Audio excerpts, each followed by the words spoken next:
अस्सलाम वालेकुम everyone, I hope सब लोग बिल्कुल ठीक ठाक होंगे। आफ्टर याद रखने को इतनी खास मुश्किल नहीं है, सब में इन्फ्लेमेशन ही करानी है। सिस्टेमिक में तो चलो ये होता है ना कि आप करते हैं फीवर है, वेट लॉस है, एनोरेक्सिया है, फटीग है, मतलब जनरल सी बातें। मस्कुलोस्केलेटल में सबको पता है कि मैंने भी आपको बता दी कि जॉइंट्स में इन्फ्लेमेशन हो रही है, और जॉइंट्स की कहाँ पर, साइनोवियम में, तो टीनोसाइनोवाइटिस हो जाएगा, ऑस्टियोपोरोसिस होता जाएगा। ठीक है, ये तो जॉइंट्स की इन्फ्लेमेशन होगी। उसके बाद हम आगे थे, हमने कहा था न्यूरोलॉजिकल और ऑक्यूलर, दिमाग और आंखें साथ साथ है। तो ऑक्यूलर में आप करेंगे जो आंख की बाहर बाहर की चीज़ें हैं उन सब की इन्फ्लेमेशन कर लें। स्क्लेरा की इन्फ्लेमेशन करें, स्क्लेराइटिस हो जाएगा। एपिस्क्लेरा की करें, एपिस्क्लेराइटिस हो जाएगा। इसी तरह अगर आप थोड़ा सा और जाएंगे कि दूसरी ऑटोइम्यून डिजीज से इसको कनेक्ट करेंगे तो केराटोकंजक्टिवाइटिस हो जाएगा। ठीक है, इतना ना जाए तो भी खैर है। न्यूरोलॉजिकल में आएंगे तो आपके पास होता ये है कि न्यूरोलॉजिकल जो इसके सिम्टम्स आते हैं वो बेसिकली स्पाइन के इफेक्ट होने से आते हैं। जब आपका स्पाइनल कॉर्ड यानी वर्टेब्रल कॉलम के जॉइंट्स इफेक्ट होते हैं तो उसकी वजह से बीच में स्पाइनल कॉर्ड कंप्रेस होती है, उसकी वजह से सिम्टम्स आते हैं। तो आपने लिखना है कि आपकी कॉर्ड कंप्रेशन होती है सर्वाइकल लेवल पे या थोरेसिक लेवल पे, उसकी वजह से क्या होगा कि सपोज ये कि कॉर्ड कंप्रेशन होने से कंप्रेशन न्यूरोपैथीज हो रही हैं, पेरिफेरल न्यूरोपैथीज हो रही हैं। इस तरह से ब्रेन डायरेक्टली इफेक्ट नहीं होता, वर्टेब्रल कॉलम की बोन्स की जॉइंट्स के इफेक्ट होने की वजह से स्पाइनल कॉर्ड को इफेक्ट आता है। देन आपके पास आती है cardiac and pulmonary complications. Cardiac में तीनों लेयर्स की इन्फ्लेमेशन कराते हैं, पेरिकार्डाइटिस, मायोकार्डाइटिस, एंडोकार्डाइटिस, आसान बात होगी। लंग्स में आएंगे, लंग्स के बाहर क्या होता है उसकी इन्फ्लेमेशन करा दें, प्लूरा होती है तो आप कर दें प्लूरल इफ्यूजन हो गया, प्लूराइटिस हो गया। ब्रोंकाई है, ब्रोंकियोलाइटिस करा दें, मतलब इन्फ्लेमेशन करानी है। ठीक है, फिर तीन रह गए थे हमारे जो ये वाले हेमेटोलॉजिक, लिम्फेटिक एंड वेस्कुलाइटिस वाले। तो हेमेटोलॉजिकल में आप जाएंगे, इसमें आपने याद रखना है, ये आपका अक्सर आता भी है कि पेशेंट को एनीमिया एंड थ्रोम्बोसाइटोसिस है, उसके आरबीसीज कम हो जाते हैं और प्लेटलेट्स ज़्यादा हो जाते हैं। ये एक चीज़ है जो यहाँ पर चल रही होती है, may be affecting somehow bone marrow, और थोड़ा सा ये हो रहा होता है कि मे बी कोएगुलेशन सिस्टम खराब हो गया, इस वजह से इतनी डिटेल इसकी कोई आपसे पूछेगा नहीं, लेकिन ये कभी कभार ना सिनेरियो में आने वाली चीज़ है। एक तरफ एनीमिया हो रहा है, दूसरी तरफ थ्रोम्बोसाइटोसिस हो रहा है, ये आप याद रखिएगा। अच्छा, एक और बात जो बहुत इंपॉर्टेंट यहाँ पर आती है वो फेल्टीज सिंड्रोम है। लिम्फेटिक से मुझे याद है कि अगर एक पेशेंट को रूमेटॉइड आर्थराइटिस है, साथ स्प्लीनोमेगली एंड हेपेटोमेगली है, तो हम ये कहते हैं, यहाँ पर मैं लिखती हूँ, ठीक है, कि एक पेशेंट उसको रूमेटॉइड आर्थराइटिस प्लस स्प्लीनोमेगली, हेपेटोमेगली नहीं होती, प्लस लिम्फेडेनोपैथी है, लिम्फ नोड्स भी इन्वॉल्व हो गए हैं, और उसके साथ उसको लिम्फोपीनिया, मतलब ये कि उसके जो वाइट सेल काउंट है वो कम हो गया है। जनरली ये चार चीज़ें जब हम देखते हैं ना तो हम कहते हैं कि इस पेशेंट को फेल्टीज सिंड्रोम हो गई। ये भी एक ज़ाहिर है मैनिफेस्टेशन समझ लिया आप रूमेटॉइड आर्थराइटिस की, लेकिन जब ये चार चीज़ें मिल जाती है फेल्टीज होता है। इसके आपके बुक में बाकायदा डेविडसन में पूरा एक टेबल बना हुआ है कि इस तरह से हम डायग्नोज करते हैं, ये उसका क्राइटेरिया है। लेकिन आपको मैं बता रही हूँ कि जो आपके पास आएगा पेपर में वो ये चार चीज़ें आएंगी, रूमेटॉइड आर्थराइटिस, स्प्लीनोमेगली, लिम्फेडेनोपैथी एंड लिम्फोपीनिया। ठीक हो गया जी।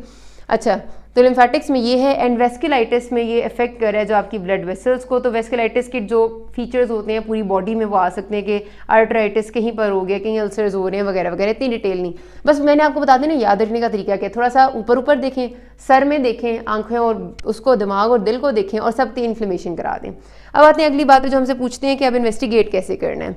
इन्वेस्टिगेट करना बहुत आसान है।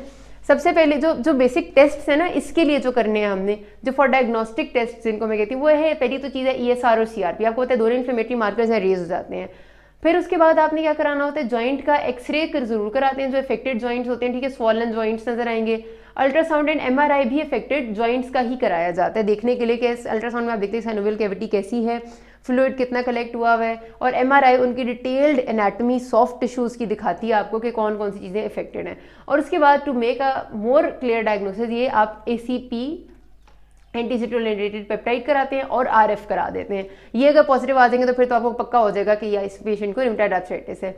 उसके बाद आपको पता है एक हम कैलकुलेट करते हैं DAS28 स्कोर। ठीक है, DAS28 score basically disease activity score होता है, जिसमें आपको कैलकुलेट करने का भी इन्होंने यहाँ पर तरीका भी बताया हुआ है कि आपने स्वॉलन जॉइंट्स को, टेंडर जॉइंट्स को काउंट करना है, ESR मेजर करना है, और इसकी 4-5 चीज़ें हैं। वो आपसे कोई पूछता नॉर्मली नहीं है, लेकिन एक दफ़ा देख लेंगे तो अच्छा होगा, कोई इतनी मुश्किल बात नहीं है, सिंपल 4-5 चीज़ें। कैलकुलेट हम खुद नहीं कर सकते, डालना हमने वो इन्फॉर्मेशन कैलकुलेटर में ही होती है, वही कैलकुलेट करके देते हैं, लेकिन पता होना चाहिए कि एक चीज़ है। ठीक है, ये बेसिकली डिजीज एक्टिविटी स्कोर होता है। अब ये डिजीज एक्टिविटी स्कोर हमें बताता है कि किस हद तक डिजीज एक्टिव है पेशेंट की।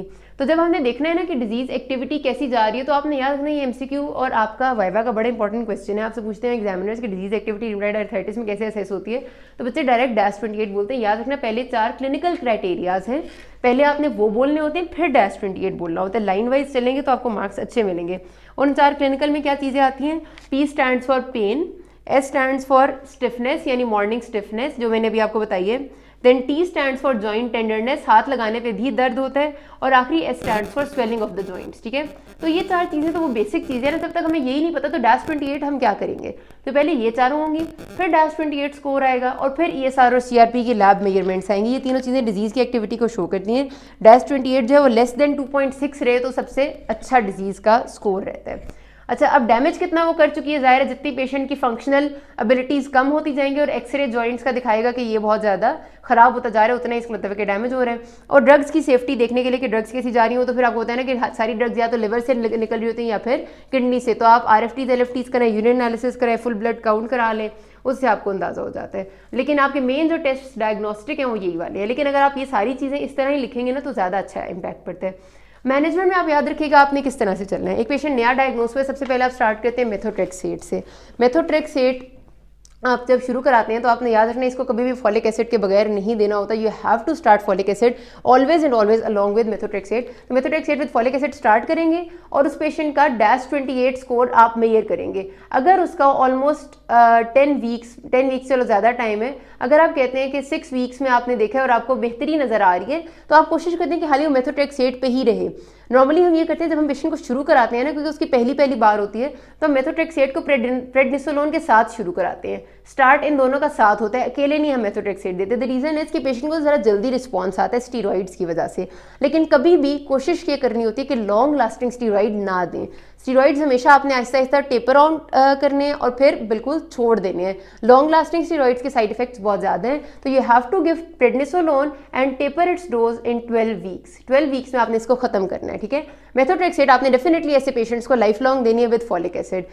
उसके बाद आपने -28 अगर इसमें ये आपने दी दोनों चीज़ें, प्रेडनिसोलोन आहिस्ता आहिस्ता आपने 12 हफ्तों में ख़त्म कर दी और पेशेंट का -28 इज़ लेस देन 2.6, तो इसका मतलब है कि पेशेंट हाली मेथोट्रेक्सेट पे चल सकता है।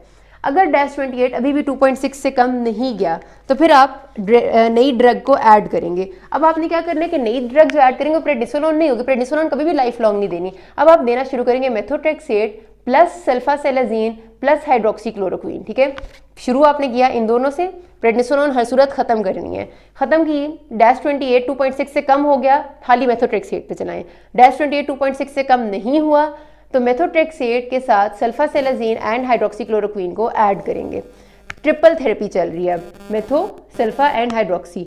इन तीनों के बाद अब आप देखेंगे कि -28 2.6 से कम हुआ या नहीं। 2.6 से कम हो गया, ट्रिपल थेरेपी पे चलने दें।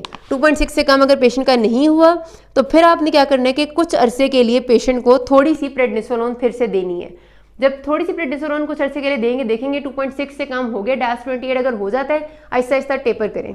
नहीं होता, अभी भी नहीं हो रहा, तो फिर आप लाइफ लॉन्ग प्रेडनिसोलोन तब भी नहीं देते, फिर आप बायोलॉजिकल एजेंट्स ऐड करते हैं जो anti TNF, tumour necrosis factor के जो एंटी TNF एजेंट्स होते हैं ना आपके, जिसमें रिटुक्सीमैब और वो आ जाते हैं आपके, फिर जैक इनहिबिटर्स, बेरिसिटिनेब एंड टोफासिटिनेब, वो ऐड करने होते हैं आपने, उनके साथ देते हैं कि पेशेंट का रिस्पॉन्स कैसा रहता है। तो ये फिर ज़्यादा वो ख़राब बात हो जाती है। कोशिश हमारी ये होती है कि पेशेंट ट्रिपल थेरेपी से आगे ना जाए और बीच में पल्सेस ऑफ प्रेडनिसोलोन उसे देने पड़ते हैं। मतलब हर 6 महीने बाद सपोज एक दफ़ा आपको हो सकता है कि 2-3 हफ्ते के लिए स्टीरॉइड देनी पड़े, या हर साल बाद एक दफ़ा देनी पड़ती है, but it's fine. Triple therapy सारी ज़िंदगी के लिए रहती है और प्रेडनिसोलोन कभी कभार देनी पड़ती है। ठीक है, ये आपका तरीका होता है। तो आपने इसी तरह लिखना है। अगर आप ऐसे लिख देंगे ना खाली दवाइयों के नाम, तो फिर अच्छा असर नहीं पड़ेगा। अगर आप ऐसे लिखेंगे, आपने स्टार्ट इससे किया, -28 मॉनिटर किया, फिर आ गया, तो अच्छा असर पड़ेगा। फिर नॉन ड्रग थेरेपीज़ में आपने ज़ाहिर पेशेंट को फिजिकल एंड ऑक्यूपेशनल थेरेपीज़ का बताना होता है कि एक्सरसाइज करते रहने, कोशिश करें कि जॉइंट्स की इमोबिलिटी ना हो, ताकि ऐसा ना हो कि लाइफ जो है वो बहुत ज़्यादा आपकी बिल्कुल ही ऐसे इमोबाइल सी हो जाए। एंड सर्जिकल तब करते हैं जब आपकी जॉइंट्स की इतनी इमोबिलिटी हो चुकी होती है कि पेशेंट को बहुत ज़्यादा इफेक्ट हो रहा था। इसमें साइनोवेक्टमी होती है कि आप साइनोवियम जो बाहर होती है उसको कट डाउन करते हैं ताकि उसका जो फाइब्रोस्ड पार्ट है सारा वो निकालें। And joint replacement in excessively malformed joint और एक्सीजन ऑफ मेटाटार्सल हेड्स, क्योंकि मेनली मेटाटार्सल्स को ये इफेक्ट कर रहा होता है। मैंने बताया मेटाटार्सल्स एंड मेटाकार्पल्स को, तो उनके कई बार ऐसा होता है कि हमें पूरे हेड्स को रिमूव करना पड़ता है, वो इतने स्वॉलन हो जाते हैं। तो ये वजह थी। यहाँ पर बात खत्म करते हैं। किसी को मसला है कि नाज़मीन, थैंक यू।